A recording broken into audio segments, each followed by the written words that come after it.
శ్రీశ్రవణం ఛానల్‌కి చిన్నారులందరికీ, శ్రోతలందరికీ కూడాను మరొక్కసారి స్వాగతం. ఈరోజు మనం రాముడి పట్టాభిషేకం గురించి తెలుసుకోబోతున్నాం. ఆయన మొత్తం దారి మధ్యలో అంతా కూడాను సీతాదేవికి అన్నీ వర్ణిస్తూ వచ్చారు. ఆ తర్వాత పుష్పక విమానం భరతుడిని చూసిన తర్వాత ఆగిపోయింది. ఆ తర్వాత భరతుడు వీళ్ళని ఏ విధంగా రిసీవ్ చేసుకున్నాడు.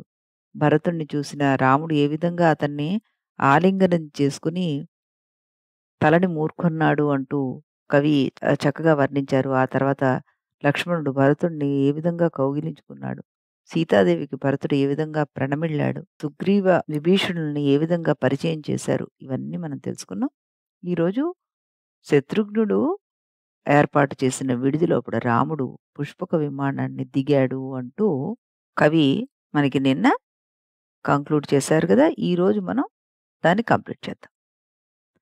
ఆధార వృక్షం కూలిపోగా వసివాడిన తీగల్లాగా భర్త మరణించడంతోటి శోచనీయ దశను పొందిన తల్లులను రామలక్ష్మణులిరువురు కలిసి వెళ్లి సందర్శించారు. శత్రువులను నూరుమాడి విక్రమంతో ప్రకాశించే ఆ సోదరులు క్రమంగా తమ తల్లులకు ప్రణమిల్లారు. కన్నీరు కమ్మడం వల్ల కౌసల్య సుమిత్రలు తమ పుత్రులను స్పష్టంగా చూడలేకపోయారు. అయినా గాత్ర స్పర్శ సుఖంతోటి వారిని తెలుసుకోగలిగారు.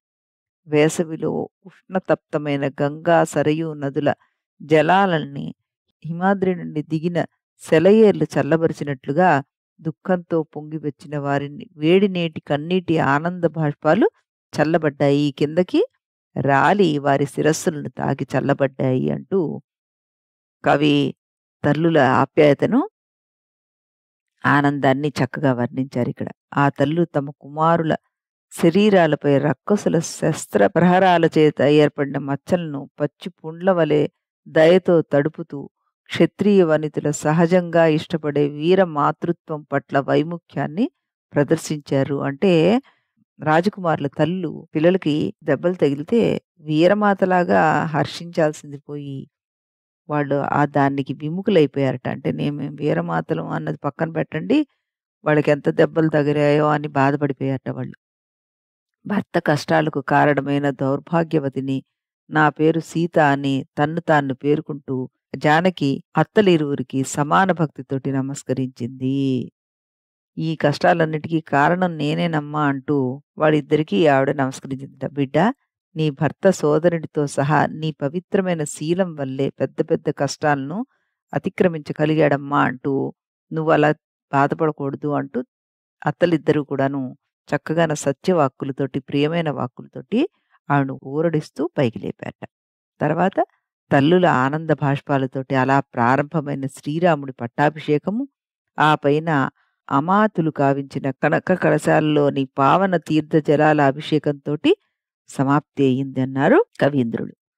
మేఘజలాలు వింధ్యాద్రి శిఖరం పైన పడ్డట్లుగా నదులకు, సముద్రాలకు, సరస్సులకు వెళ్ళి రక్కసులు, వానరులు తెచ్చిన పవిత్ర జలాలు జయశీలుడైన రాముని శరీరం పైన పడ్డాయి. తాపస వేషంతో ఉన్నప్పుడే రాముడు ఎంతో అందంగా కనిపించాడు. ఇప్పుడతనికి రాజవేష రచన వల్ల కలిగిన శోభ ద్విగుణీకృతమై భాషించింది అన్నారు కాళిదాస్ గారు. అతడు సైన్య సమేతుడై సూర్యనాదాలతోటి పురజనులను ఆనందింపచేస్తూ మంత్రి వృద్ధులు, రాక్షసులు, వానరులు తనతో నడవగా పురకాంతలు మేడల నుండి లాజలు వర్షిస్తూ ఉండగా ఉన్నత తోరణాలతోటి విరజిల్లే అయోధ్య నగరంలోకి ప్రవేశించారు. అప్పుడు రథస్థుడైన రాముడికి లక్ష్మణుడు, శత్రుఘ్నుడు మెల్లగా వింజామరలు విసిరారు. భరతుడు ఛత్రం పట్టాడు. సోదర సహితుడై శోభిల్లుతూ వృద్ధి పొందినగా రాముడు అయోధ్యలో ప్రవేశించాడు. అప్పుడు మేడల నుండి వెలువడే ధూమపంక్తి గాలికి చెదిరిందే అడవి నుండి తిరిగి వచ్చిన రాఘవుడు విడదీసిన అయోధ్యాపురలక్ష్మి యొక్క జడలాగా విరాజిల్లింది అంటూ కవి మరొక అద్భుతమైన వర్ణన ఇక్కడికి వేశారు. తర్వాత సీతాదేవిని అత్తలు చక్కగా అలంకరించారు. ఆమె చిన్న రథాన్ని అధిష్ఠించింది. సాకేతపుర కాంతలు మేడల కిటికీల చెంత నిలిచి ఆమెకు అంజలి బంధాలతోటి ప్రణామాలు చేశారు. అనసూయ ప్రసాదించిన శాశ్వతమైన అంగరాగంతోటి దగదగా మెరిసిపోతున్న సీత రాముని ఆనతిచే మళ్ళీ అయోధ్య నగర వాసులు చూసేట్లుగా అగ్నిప్రవేశం చేసి తన పరిశుద్ధతను ప్రకటిస్తున్నదా అన్నట్లుగా శోభిల్లిందిట. సౌజన్య నిధి అయిన రాముడు, సుగ్రీవుడు మొదలైన మిత్రులు సకల ఉపకరణాలు సమృద్ధిగా గల గృహాల్లో విడిదిని ఏర్పాటు చేశాడు. ఆ పైన జనకుని చిత్రపటంతోటి అలంకృతమైన పూజా గృహాన్ని కన్నీరు కారుస్తూ ప్రవేశించాడు. అక్కడ అతడు లజ్జతోనూ, దుఃఖంతోనూ కృంగిపోయిన కైకేయికి అంజలి ఘటిస్తూ, అమ్మా! మా తండ్రి స్వర్గఫలాన్ని ప్రసాదించే సత్యం నుండి జారవిడవకుండా ఉన్నాడు అంటే అది మీ సుకృతం వల్లే కదా అంటూ ఆవిడని ఓదార్చట. ఆవిడ సిగ్గును తొలగించాడమ్మా! నువ్వు గనక ఆ విధంగా వరాన్ని అడగకపోయి ఉండుంటే నేను ఈ విధంగా అడవికి వెళ్ళకపోయి ఉండేవాణ్ణి. సత్యసంధుడైన నా తండ్రికి నీకిచ్చిన వరాలు నిరూపించుకునే అవకాశాన్ని నువ్వు కలిగింపజేశావు తల్లి. ఇవన్నీ కూడాను మన మంచికే జరిగినవి. నువ్వు అలా చింతపడుతూ, నా మూలంగా అయ్యిందని బాధపడుతూ అలా ఉండొద్దు అంటూ ఆవిడని ఓదార్చట. తర్వాత సుగ్రీవ విభీషణాదులకు రాముడు ఆయా కల్పిత భోగ్య వస్తువులతో సకలోపచారాలు చేశాట. తర్వాతేంటి, సంకల్పమాత్రంతో సకల సిద్ధులు పొందగలవారు అది చూసి ఆశ్చర్యచకితులయ్యారట. అప్పుడు రాముణ్ణి అభినందించడానికి ఈ దివ్యమునులు అక్కడికి విచ్చేశారు.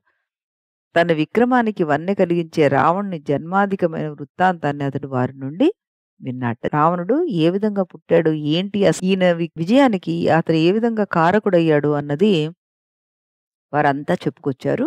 అదంతా కూడాను ఈయన శ్రద్ధగా విన్నాట. ఆ పైన తపోధనులు వారి వారి స్థానాలకు వెళ్ళిపోయారు.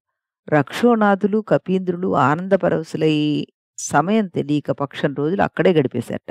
సీతాదేవి తన చేతి మీదుగా వారికి తగిన సత్కారాలన్నింటినీ అందజేసింది. పిమ్మట రాముడు వారిని తమ తమ దేశాలకు సాగనంపాడు. సంకల్ప మాత్రంతో దరికి చేరేది రావణుని జీవితంతో సహా తాను గైకొన్నది, దివికి పుష్పమన్నదగినది అయిన పుష్పక విమానాన్ని రాముడు మళ్ళీ కుబేరునికి సేవికగా పంపించేశాట. ఈ విధంగా రాముడు పితృశాసనాన్ని అనుసరించి వనవాసం ముగించి పిదప రాజ్యాధికారాన్ని చేపట్టాడు. ధర్మార్థ కామాల పట్ల లాగానే అతడు సోదరుల పట్ల కూడా సమప్రవృత్తి కలిగి ఉండేవాట. 6 ముఖాలతోటి స్తన్యము గ్రోలిన షణ్ముఖుడు కృత్తికలందరినీ సమంగా ఆదరించినట్లుగానే స్నేహశీలి కనుక అతడు తల్లులందరి ఎడల సమాన గౌరవాన్ని ప్రదర్శించాడు. అతడు మహావాదన్యుడు కావడం వల్లే లోకం ధనవంతమైంది.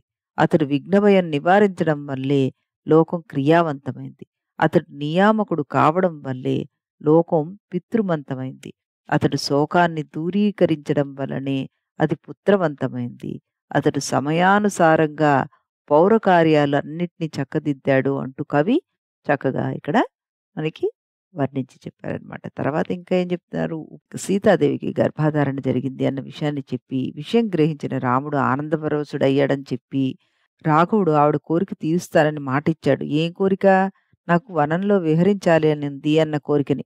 పిమ్మట అయోధ్యాపుర శోభ చూడగోరి సేవకులు వెంటరాగా ఆకాశం అంటే సమున్నత సౌధాన్ని అధిష్ఠించాడు అతడు వస్తు సమృద్ధి గల అంగళ్లతోటి కళకళలాడే రాజ్యమార్గాన్ని, సరయూ నది శోభిల్లే మార్గాన్ని, విలాసవంతులు విహరించే నగరోయానాలను చూస్తూ ఆనందించాడు అంటూ, తర్వాత ఈ ఒక ప్రశ్నకి సమాధానంగా ఆయన ఒక మాటను విన్నారు. ఏంటది? మానవదేవ రాక్షస గృహంలో ఉన్న దేవిని పరిగ్రహించడం తప్ప తక్కిన అన్ని విషయాల్లోనూ పౌరులు తమ చరిత్రను ఎంతగానో ప్రశంసిస్తున్నారు అంటూ చెప్పిన ఆ వాక్యాన్ని విన్నాడు ఆయన అంటూ కవి ఇక్కడికి ముగించారు.